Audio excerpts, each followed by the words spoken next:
जय हिंद किसान साथियों। आज मैं आपको पशुओं के बारे में एक ऐसी जानकारी दूंगा जो हर किसान के लिए ज़रूरी है। और सर्दियों में जो पशुओं में दिक्कतें आती हैं उनके बारे में जानकारी दूंगा। तो किसान साथियों, आज दिन बहुत बढ़िया लगा है और कई दिनों बाद सूरज दिखाई दिया है। और पशुओं का सर्दी के मारे बुरा हाल था, ना तो बाहर निकाल सकते थे और ना धूप निकलती थी। तो जो ये आज तरपाल ऊपर उठाई हुई है, ये कई दिनों से नीचे गिराई हुई थी क्योंकि ठंडी हवाएं चल रही थी और पशुओं का बीमार होने का डर रहता है। तो ऐसे में जैसे अब धूप निकल रही है तो आप हवा को देखते हुए, अगर हवा नहीं चल रही है तो बाहर कच्चे में बांध सकते हैं। अगर हवा चल रही है तो फिर आप पशु को हवा को देखते हुए कि दीवार के आड़ में बांधें ताकि पशु को किसी तरह का कोई नुकसान ना हो। तो किसान साथियों देखो, आज धूप के अंदर कितना अपने आप को रिलैक्स महसूस कर रही हैं ये, और धूप लगना भी ज़रूरी है। वैसे सर्दी की मौसम भी ज़रूरी है क्योंकि हर मौसम का किसान के लिए महत्व है। जैसे अगर ज़्यादा सर्दी नहीं पड़ेगी तो फिर गेहूं की फसल चाड़ नहीं देगी, यानी इल्ड नहीं देगी, तो गेहूं की फसल कमज़ोर रह जाएगी। हर मौसम का किसान के लिए महत्व है, परंतु पशुओं के लिए ये मुश्किल है, ज़्यादातर भैंसों के लिए और देसी गाय के लिए। और एचएफ गाय को तो खास फ़र्क नहीं पड़ता इसमें। तो एचएफ गाय तो पूरी सर्दी में भी बाहर बैठ जाती है, परंतु ठंडी हवा का उसको भी असर पड़ता है। जो डेयरी फार्म वाले हैं, गायों वाले, उन्होंने बढ़िया ढंग से अपने फार्म बनाए हुए हैं और कमर्शियल लेवल पर बनाए हुए हैं। तो मैं सभी किसान साथियों से कहना चाहूँगा कि सर्दियों में भी पशु को नहलाना ज़रूरी है। हम तो हर रोज़ नहलाते हैं क्योंकि हमारे पास सुबह ताज़े पानी का सिस्टम बनाया हुआ है। अगर आप हर रोज़ नहीं नहलाएंगे तो चमड़ी के ऊपर पपड़ी सी जम जाएगी और पपड़ी के नीचे जो चमड़ी है खुरदरी हो जाएगी। फिर पशु उसको कहीं पे खुजाने की कोशिश करेगा। खुजाने के बाद कई बार जख्म हो जाता है और फिर जख्म में इन्फेक्शन बढ़ने के कारण तो पशु किसी न किसी बीमारी का शिकार हो जाता है। और साफ़ सफाई रखना बहुत ज़रूरी है क्योंकि साफ़ सफाई नहीं रखेंगे तो भी समस्या खड़ी हो जाएगी।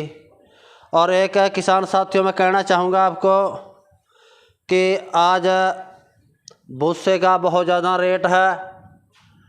तो 1000 रुपये तो यहाँ से ख़रीद कर रहे हैं, जिसके पास यहाँ पे पहुँचता होगा, जहाँ पे मेरे ख्याल में 12, 13, 14 रुपये किलो तक भी पहुँच रहा होगा। और जो भूसा है उसके अंदर पहले तो हाथ से काटते थे, रेपर से बनाते थे, तो साफ़ सुथरा भूसा होता था क्योंकि खुले वायुमंडल में निकालते थे। परंतु जब का कंबाइन वाला सिस्टम आया है, रेपर से बनाते हैं।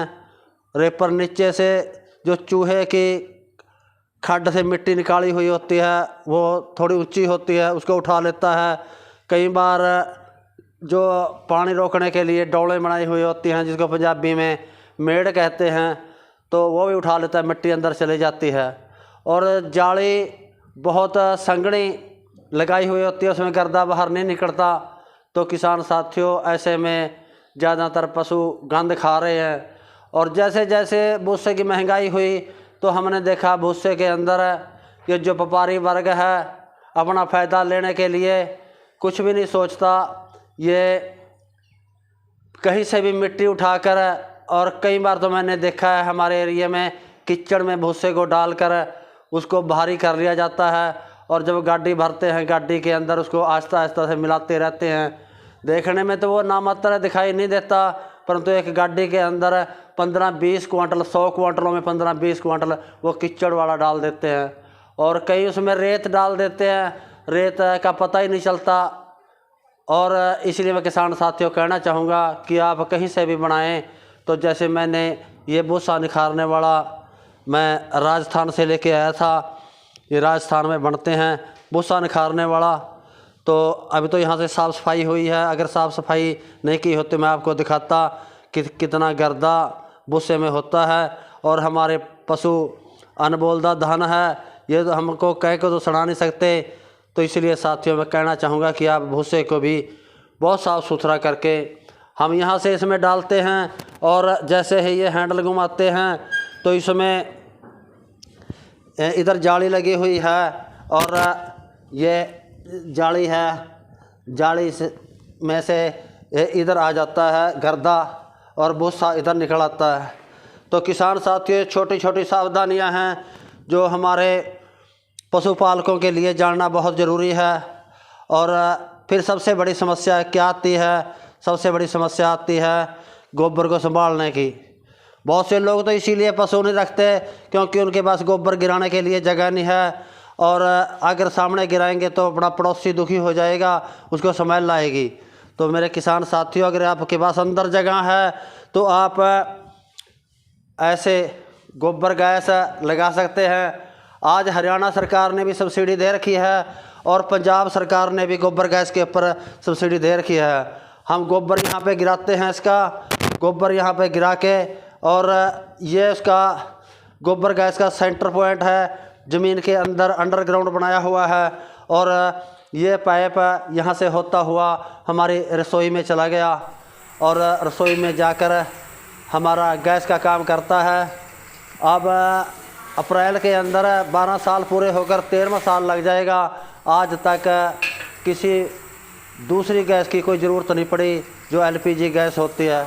आज किसान साथियों गैस की इतनी महंगाई है, 1100 रुपये का सिलेंडर हो गया है और ये ज़मीन के छुपे हुए खजाने हैं। तो आप कब तक निकालोगे? एक ना एक दिन ये ख़त्म हो जाएंगे। हम 5-5 हज़ार रुपये लेकर घूमेंगे, हमारे को नहीं मिलेगा। जैसे अपने साथ लगते जो देश है पाकिस्तान, उसमें मारामारी हो रही है गैस के लिए, गेहूं के लिए।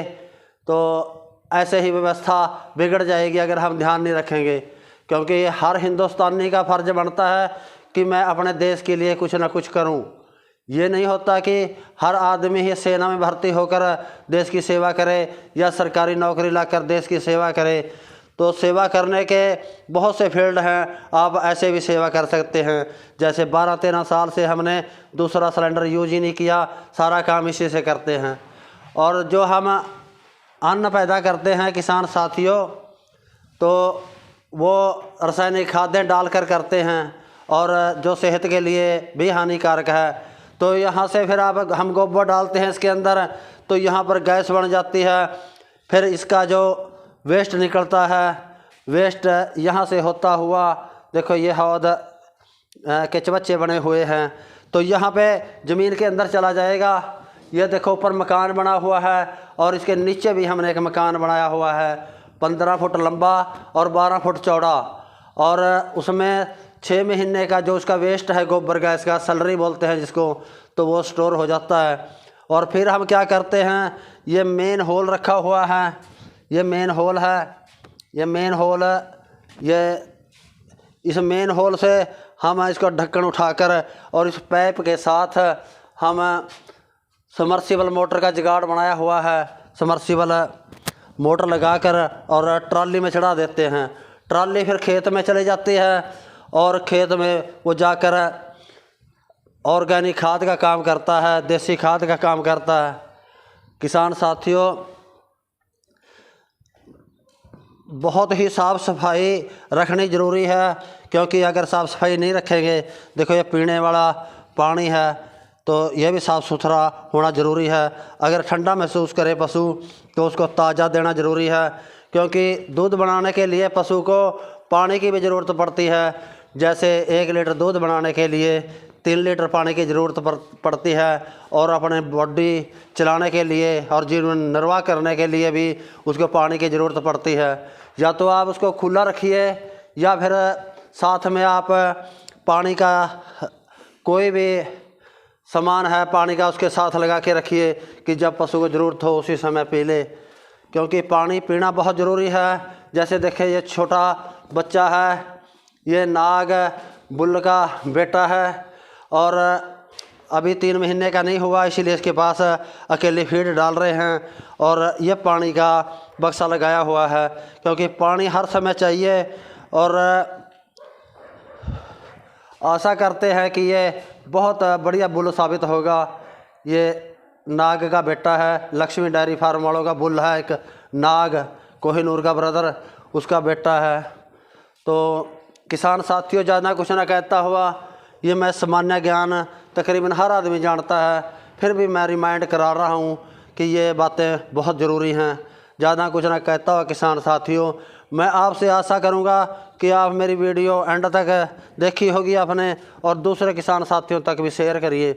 मुझे उस समय बहुत दुख होता है जब किसान को किसी छोटी सी गलती के कारण लॉस हो जाता है और फिर उसको पता चलता है कि वीडियो तो मैंने पूरी देखी नहीं थी। जब मैं बताता हूँ कि वीडियो बनाई हुई थी और वीडियो उसने हेडिंग देखकर 2 मिनट की सुनकर बंद कर देता है कि इसमें भी वही होगा।